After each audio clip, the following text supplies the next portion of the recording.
भरत का राज तिलक तो ये निश्चित होगा, लेकिन राम को जो कह रही हो 14 वर्ष के लिए वनवास, ये उचित नहीं है। मैं जी नहीं पाऊंगा राम के बिना। उसी समय कई कहती है, महाराज अगर आप मर जाते हैं तो कोई फर्क नहीं पड़ेगा, लेकिन अगर मैं मर जाऊं तो आपको भी साथ लग जाए।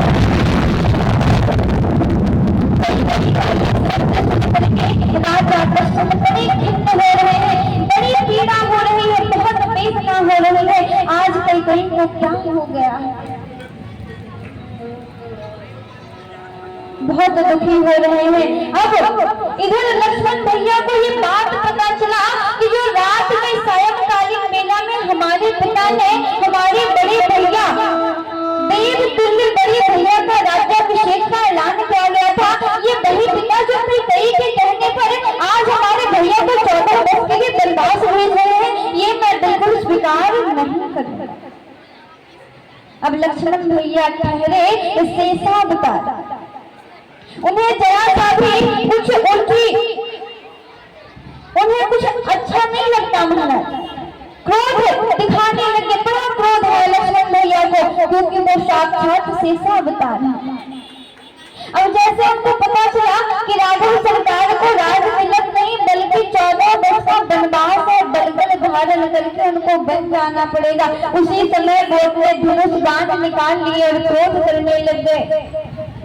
हमारे वही पिता, अगर ये शास्त्र कहता है अगर कोई पिता धर्म के स्थान पर बैठ करके अधर्म युक्त बातें करे तो पुत्र या पुत्री को उस पिता का साथ नहीं देना चाहिए। स्वयं भैया लक्ष्मण कह रहे हैं,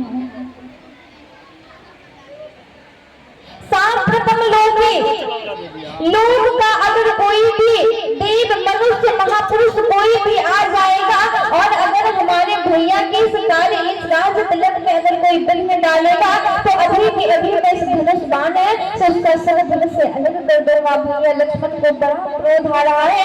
उसी समय राम भैया लक्ष्मण को 3 बातक बताते हैं।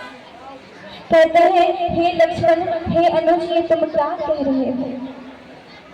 ये हमारे वही पिता हैं जो हमें जन्म देकर के संसार में लाए हैं, हमें चलना सिखाए हैं, जीवन क्या होता है हमें इन्होंने बताया है। और अगर ये आज कई के कहने पर कुछ कह भी रहे हैं कि वचन विवश है और आज तुम कह रहे हो तो मैं इनकी जीवा को कुचल दूंगा। लक्ष्मण ना भैया, ये हमसे बिल्कुल नहीं होगा, ये पहला बात हमसे कदापि संभव नहीं है।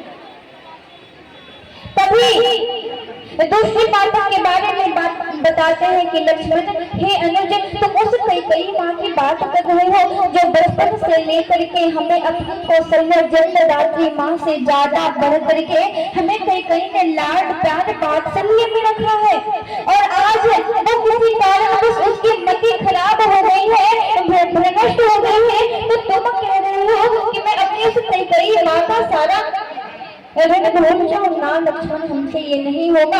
और तुम उस भरत जैसे भाई पे क्रोध कर रहे हो जिसके स्वप्न में पाप आना भी चाहे तो वापस चला जाए, तो संत भरत के बारे में तुम अनाप कह रहे हो, अनाप शनाप कह रहे हो। मैं बिल्कुल नहीं लक्ष्मण, हमसे ये तीनों से तीनों एक भी पातक नहीं होंगे।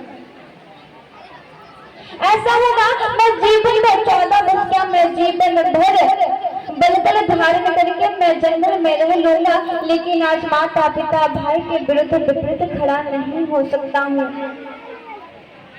देखिए हमारे राघव सरकार के कितने उत्तम सोच हैं, कितने उत्तम विचार हैं। रघुकुल रीति सदा चली आई, प्राण जाए पर बचन न जाए। भगवान राम इस बात को समझ रहे हैं। हमारे पिताजी वचन बस हो गए हैं, वचन विवश होकर के आज मैया कई को देखिए, एक पुत्र का यही होता है, पुत्र का संस्कार यही होना चाहिए कि अगर हमारे पिता किसी को वचन दे दिए हैं तो उस वचन पे कार्य करना पुत्रों का कार्य होता है, पुत्रियों का कार्य होता है। आज